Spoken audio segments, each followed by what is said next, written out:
अस्सलाम वालेकुम everyone and welcome to my YouTube channel. मैं हूं अदीला और आप देख रहे हैं अदीलास अकेडमी।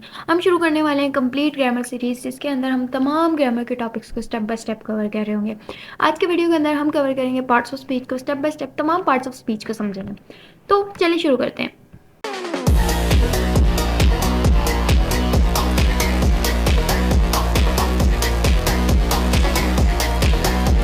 अब पार्ट्स ऑफ स्पीच क्या होते हैं, चलें इसको देखते हैं।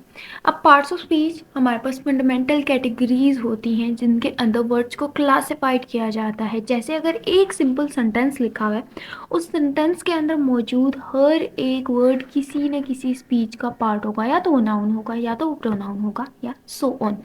अब बात करते हैं the parts of speech are the fundamental categories into which words are classified based on their function in a sentence। अब अगर एक सेंटेंस लिखा हुआ है या एक पैराग्राफ लिखा हुआ है, उस पैराग्राफ या सेंटेंस के अंदर मौजूद हर एक वर्ड किसी न किसी स्पीच का पार्ट होगा।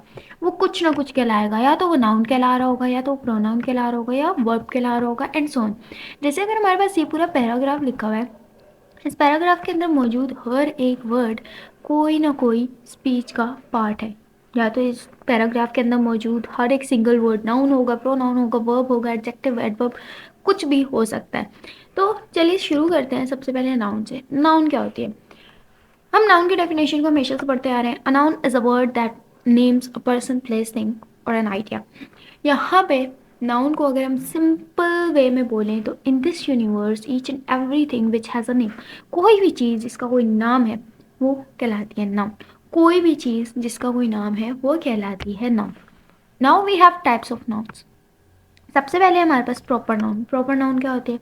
प्रॉपर नाउन किसी स्पेसिफिक जगह, किसी स्पेसिफिक इंसान या किसी स्पेसिफिक चीज़ के नाम को हम प्रॉपर नाउन कह रहे होते हैं। अब कॉमन नाउन क्या होता है? कॉमन नाउन जनरल नेम्स होते हैं, जैसे कोई जगह है, कोई चीज़ है, ठीक है। अब ये जनरल है।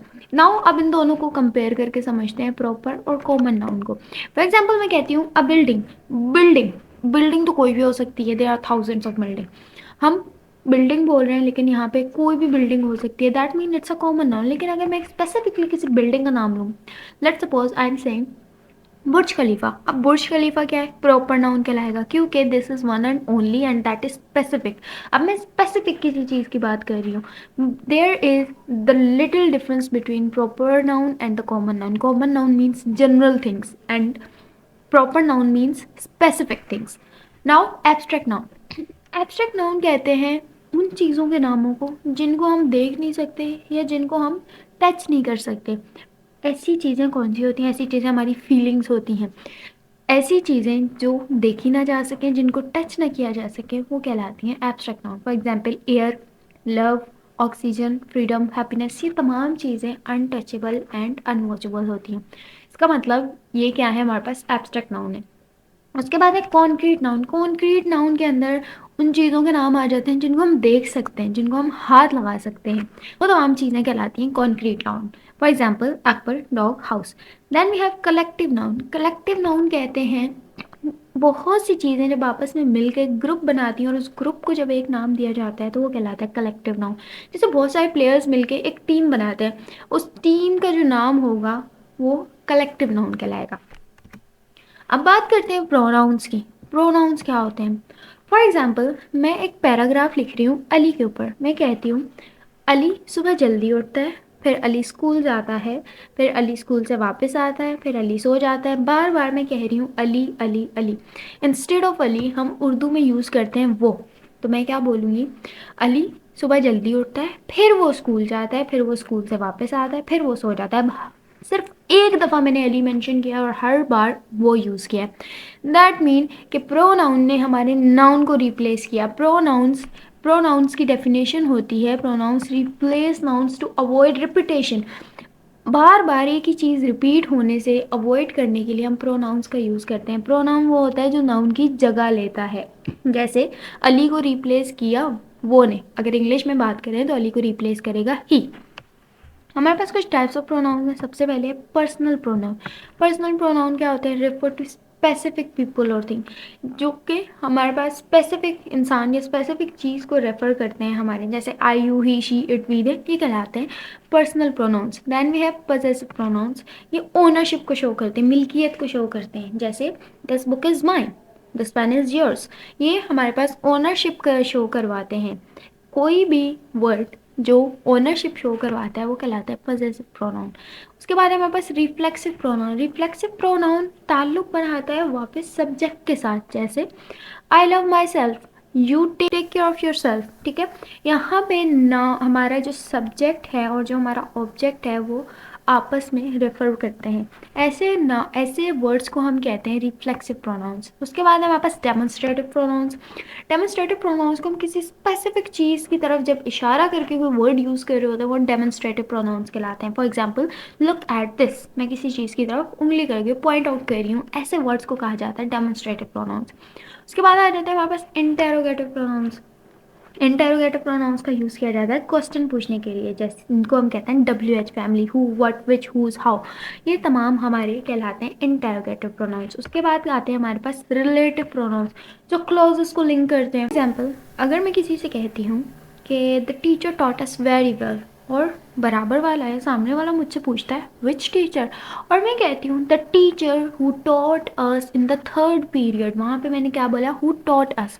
हु यहाँ पे क्या किया, इसने क्लोज को लिंक किया। दैट मीन यहाँ पे जो मेरा हु था ये मेरा रिलेटिव प्रोनाउन कहलाया। अब आते हैं हम अपने वर्ब्स की तरफ। वर्ब की डेफिनेशन तो बहुत ही आसान है। वर्ब डिस्क्राइब करता है एक्शन, स्टेट या अकेरेंस को। हमारे पास जितने भी एक्शंस होते हैं, जितने भी काम हो रहे होते हैं, उनके नामों को हम कह रहे होते हैं वर्ब्स। कोई भी एक्शन है, कोई भी काम है, वो कहलाता है वर्ब।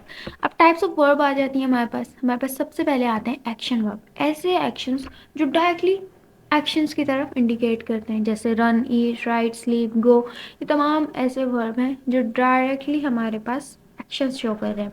उसके बाद आ जाते हैं हमारे पास लिंकिंग वर्ब्स। अब ये क्या करते हैं, connect the subject with the state और कंडीशन। ये हमारे सब्जेक्ट को स्टेट या कंडीशन के साथ कनेक्ट कर रहे होते हैं। उसके बाद आते हैं हमारे पास हेल्पिंग वर्ब्स। हेल्पिंग वर्ब्स वो होते हैं जो मेन वर्ब को सपोर्ट करते हैं, जैसे हैज़, विल, कैन। उसके बाद आते हैं हमारे पास ट्रांजिटिव वर्ब्स। ट्रांजिटिव वर्ब्स वो होते हैं जिनको किसी डायरेक्ट ऑब्जेक्ट की ज़रूरत होती है। फॉर एग्जाम्पल, शी रीड्स, अगर मैं इतना सा सेंटेंस लिख दूँ शी रीड्स, क्या ये सेंटेंस हमारे पास अंडरस्टैंडेबल होगा? नहीं, इस सेंटेंस को एक ऑब्जेक्ट की ज़रूरत है, जो कि साथ में आ गया अ बुक। अब ये जो रीड्स है ये मेरे पास एक ऐसा वर्ब है जिसको ऑब्जेक्ट की ज़रूरत है। कोई पढ़ता तो है लेकिन क्या पढ़ता है ये भी हमें बताना होता है। तो ऐसे वर्ब्स कहलाते हैं ट्रांजिटिव वर्ब्स। उसके बाद आते हैं हमारे पास इनट्रांजिटिव वर्ब्स। इनट्रांजिटिव वर्ब्स को डायरेक्ट ऑब्जेक्ट रिक्वायर्ड नहीं होता। फॉर एग्जाम्पल, ही स्लीप्स, यहाँ पे ही स्लीप्स हमें आगे एक्सप्लेन करने की नीड नहीं है कि कहाँ सोता है, वो क्या करता है। सेंटेंस अपने आप में मुकम्मल है। आगे मूव करते हैं। अब आते हैं हमारे पास एडजेक्टिव्स। एडजेक्टिव्स डिस्क्राइब और modify nouns and pronouns. Adjectives क्या करते हैं, मज़ीद डिस्क्राइब करते हैं या मॉडिफाई करते हैं नाउन और प्रोनाउंस को। फॉर एग्जाम्पल, मैं कहती हूँ this is a rose, this is a rose. On the other hand मैं कहती हूँ this is a red rose. अब यहाँ पे जो रेड है वो मेरा एडजेक्टिव कहलाएगा। एडजेक्टिव हमारा क्वालिटी भी शो करता है, क्वांटिटी भी शो करता है, अपीयरेंस भी शो करता है, और मॉडिफाई भी करता है हमारे नाउन एंड प्रोनाउन को। जैसे यहाँ पे अगर क्वालिटी डिस्क्राइब करेंगे, so we would say red, beautiful, tall. Indicate quantity, few, many, several, और इसके अलावा कंपैरिजन्स के लिए यूज़ किए जाते हैं एडजेक्टिव्स, बिग, बिगर और बिगेस्ट। अब आगे हमारे पास एडवर्ब्स। एडवर्ब्स क्या होते हैं, एडवर्ब्स मॉडिफाई करते हैं वर्ब, एडजेक्टिव्स और दूसरे एडवर्ब्स को। जैसे अगर मैंने यहाँ पे एडजेक्टिव्स की बात की, मैंने कहा एडजेक्टिव्स डिस्क्राइब और modify nouns and pronouns. Adjectives modify करते हैं नाउन और प्रोनाउन को, जबकि एडवर्ब्स मॉडिफाई करते हैं वर्ब, एडजेक्टिव और दूसरे एडवर्ब्स को। जैसे मेरे पास है, एग्जाम्पल ले लेते हैं, modifying verb, he runs quickly. अब ये रन्स ये एक वर्ब है, भागना। अब इस रन को मजीद मॉडिफाई किया किसने, क्विकली ने। यहाँ पे क्विकली वर्ड मेरे पास एडवर्ब हो गया। On the other hand we have modifying adjectives. She is very tall, मैं कहती हूँ she is tall, simple sentence बोला है, शी इज़ टॉल। अब यहाँ पे शी क्या है, एक प्रोनाउन है। शी को किसने मॉडिफाई किया, मेरे एडजेक्टिव ने। मैंने कहा tall, she is tall. Very को फिलहाल भूल जाए, शी इज़ टॉल। जब मैंने कहा शी इज़ टॉल, तो यहाँ पे जो मेरा टॉल है ये एक एडजेक्टिव है, बट ये टॉल क्या है, एक एडजेक्टिव है, और इस एडजेक्टिव को मॉडिफाई करने के लिए जो वर्ड यूज़ हुआ है वो हुआ है वेरी। तो अब ये वेरी मेरा कहलाएगा adverb, she is very toll. Modifying adverbs, adverbs को मॉडिफाई करता है ही ड्रॉ क्वाइट स्लोली। अब आ जाते हैं प्रेपोजिशंस पे। प्रेपोजिशंस हमारे शो करते हैं रिलेशनशिप्स को बिटवीन नाउन्स और प्रोनाउंस, और दूसरे सेंटेंसेस के बीच के रिलेशनशिप, डायरेक्शन, लोकेशन, टाइम और वजूहात शो करते हैं हमारे प्रेपोजिशंस। जैसे हमारे पास बिकॉज, फॉर एग्जाम्पल हमारे पास डायरेक्शन में आ जाता है he went to the store, he went to the store, यहाँ पे टू मेरा प्रेपोजिशन है क्योंकि इसने डायरेक्शन बताई है। लोकेशन बताते हैं हमारा the book is on the table, on, ये लोकेशन बताइए, ये भी मेरे पास प्रेपोजिशन कहलाया। टाइम बताने के लिए भी हमारे पास जो वर्ड्स यूज़ होते हैं वो कहलाते हैं preposition. For example at, we will meet at 5 PM। अब आ जाते हैं कंजंक्शंस पे। कंजंक्शंस क्या करते हैं, वर्ड्स को कनेक्ट करते हैं फ्रेजेस या क्लोजेस को, दो डिफरेंट सेंटेंसेस को, दो डिफरेंट वर्ड्स को, या फिर दो डिफरेंट फ्रेजेस या क्लोजेस को आपस में जो कनेक्ट करते हैं वो कहलाते हैं कंजंक्शंस। यहाँ पे टाइप्स ऑफ कंजंक्शंस हैं, कोऑर्डिनेटिंग कंजंक्शंस, या एलिमेंट्स ऑफ इक्वल इंपॉर्टेंस को ज्वाइन करते हैं, जैसे फॉर, एंड, नॉर, बट, और, येट, सो, ऐसे वर्ड्स कहलाते हैं conjunctions. For example she likes T but he prefers coffee. उसके बाद है हमारे पास सबऑर्डिनेटिंग कंजंक्शंस, ये डिपेंडेंट क्लॉजेस को इंडिपेंडेंट क्लॉजेस के साथ कनेक्ट करते हैं। ऐसे वर्ड्स जो डिपेंडेंट क्लॉजेस को इंडिपेंडेंट के साथ कनेक्ट करें वो कहलाते हैं सबऑर्डिनेटिंग कंजंक्शंस। ये left early because he was tired. उसके बाद है कॉर्लेटिव कंजंक्शंस, ऐसे दो वर्ड्स जो सेंटेंसेस को तो जोड़ें लेकिन वो दोनों हमेशा साथ आते हैं, जैसे neither and nor, neither John nor Sara came. अब आते हैं हमारे पास last part of speech, that is interjection. Interjection ऐसे वर्ड्स को कहा जाता है जो सडनली हमारे मुंह से निकलते हैं, किसी भी सिचुएशन के बीच में अचानक हमारे मुंह से निकल जाने वाले अल्फाजों को हम कहते हैं इंटरजेक्शंस। जैसे wow that's amazing, oh no I forgot my keys, और इस तरह के डिफरेंट बहुत सारे हमारे पास वर्ड्स होते हैं जो अचानक सिचुएशन में ऑटोमेटिकली हमारे मुंह से बाहर आ रहे होते हैं, वो कहलाते हैं इंटरजेक्शंस। और ये often followed by an exclamation mark, जहाँ पे हम स्ट्रॉन्ग इमोशंस को शो कर रहे होते हैं वहाँ पे हम एक्सक्लेमेशन मार्क के थ्रू अपने इंटरजेक्शंस को शो करवाते हैं। होप सो आपको समझ आए होंगे तमाम पार्ट्स ऑफ स्पीच। इंशाल्लाह we will meet in another video in which we will be working on the articles. Take care of yourself and keep watching, keep smiling, keep learning. अल्लाह हाफिज़।